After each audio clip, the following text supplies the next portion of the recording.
And there is no UAE embassy now, I think maybe You still towards have a the consular. end. There is not even a consulate of the UAE here in Kenya. But I believe that it is in the process. And they may have an embassy here towards the end of the year maybe. And maybe that will improve the relationship even further. But I would like to assure you that the relationship between Kenya and the UAE is great. It can be better. That incident was sad. It has been resolved. We want to move forward. And I think even this issue of demanding certain qualifications for Kenyans to come to the UAE was confusing. But I think once the leaders sit together, they should be able to resolve that. The funny thing is that we didn't know that over 40,000 Kenyans were in the UAE at that time. So we're talking about 40,000 over 40,000 Kenyans are in the UAE. Living and working Living and working there, yeah. And not mentioning those who make business trips. Absolutely, absolutely, yeah. I mean, every flight to the UAE is full practically from Nairobi. So this must be very lucrative for airlines, huh? It is lucrative. Oh, the airline sector is doing very well in Africa. It's one of the most profitable sectors actually for the airline industry. And I think the Africans need to go out there and market themselves. And definitely tourism will prosper because the people there are well off. Yeah. And they have disposable incomes. I mean, they can just spend enough to come for a holiday here. Absolutely. Aren't we doing enough in terms of, marketing ourselves? I think we're doing a good job and things are changing, but we can do better. We can do better because, you see, the issue is not just to market. The issue is also to provide the infrastructure, the right infrastructure back home for the tourists when they come. We need to have roads, provision of electricity or energy and utilities better than what we have now. Bed space, maybe hotels, build more hotels.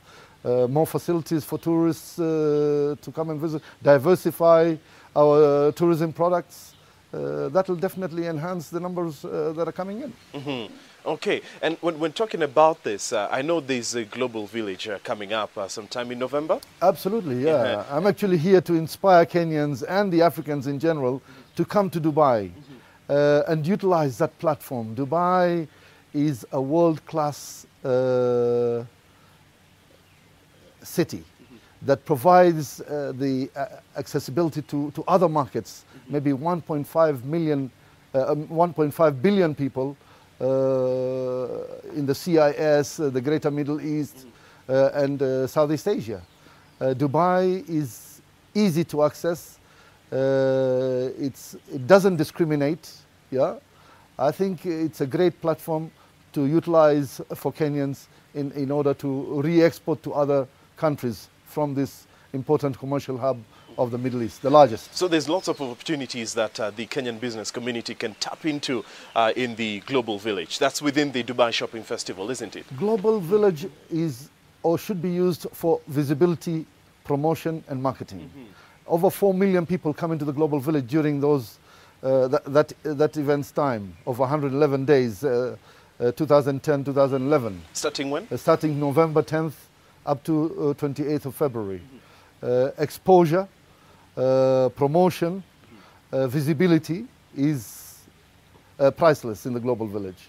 And I think the African Pavilion will be able to do that for Kenyans and other African entrepreneurs. So do we have a stand where perhaps Kenyan businessmen can come and showcase what they have to offer? Absolutely. This is what I have done, as I do every year.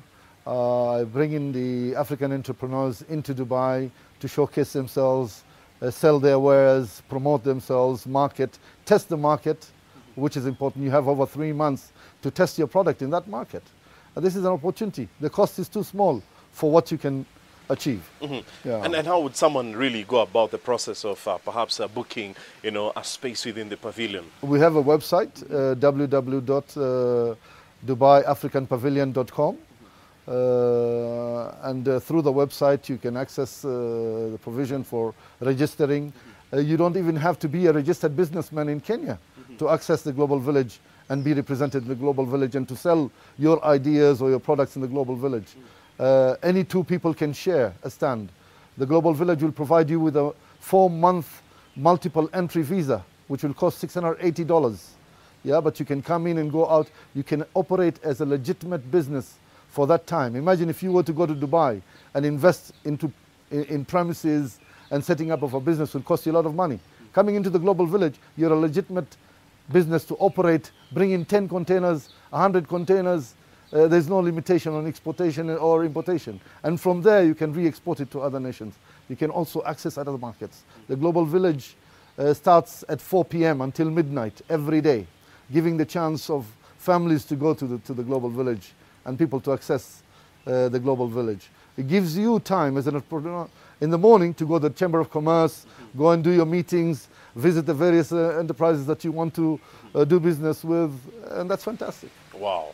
So herein lies lots of opportunities that we need to seize, isn't it? Absolutely. Okay. And how would you describe the progression over the last couple of years, in particular focusing on the Africa Pavilion? Let's just take a look at the last 4 years or so.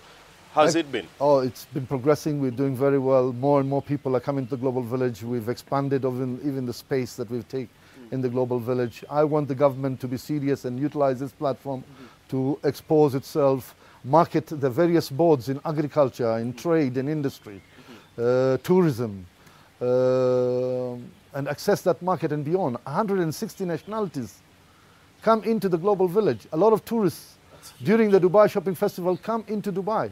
Those ones come into the global village. And when they see Kenya there, and it's accessible, only 5 hours away from Dubai, over 30 flights a week into Kenya, affordable, why not? The products, people used to think that tea came only from India and Sri Lanka, and coffee came from Brazil. They didn't know that we had great coffee, that we had great tea, that we have the flower industry, yeah, and we are one of the largest suppliers of flowers into Europe. Pyrethrum, other products that we are able to actually export and sell in other markets. And let me ask you, when visitors come to that stand in particular, what really interests them? What are some of the questions they ask? They're fascinated. Of course, the first thing they ask is it secure? Yeah, and that is a big question. So we need to address that question. Our government needs to address the issue of security, the issue of provision of basic utilities, infrastructure. I think that is key to economic prosperity. Without a sound infrastructure, without provision of utilities, basic utilities like electricity and water, roads, mobility, communication, without that you can't expect economic prosperity. And I truly believe that we can do a lot better than what we are doing if our leaders are serious about it. Because they go out there and they see the difference. They come to Dubai. A lot of MPs come to Dubai. A lot of our politicians, their wives come and do their shopping. And when they're amazed and they enjoy what they're doing. And also they're pleased with what they see. So coming back home, then they start grumbling. No, it is them, the leaders, who can put these things in place and who can fashion the relevant ministries into doing what Dubai has done in such a short time. Such a short time. Yeah, let me just ask you, Jalal, how has it been like for you as a Kenyan doing business in Dubai?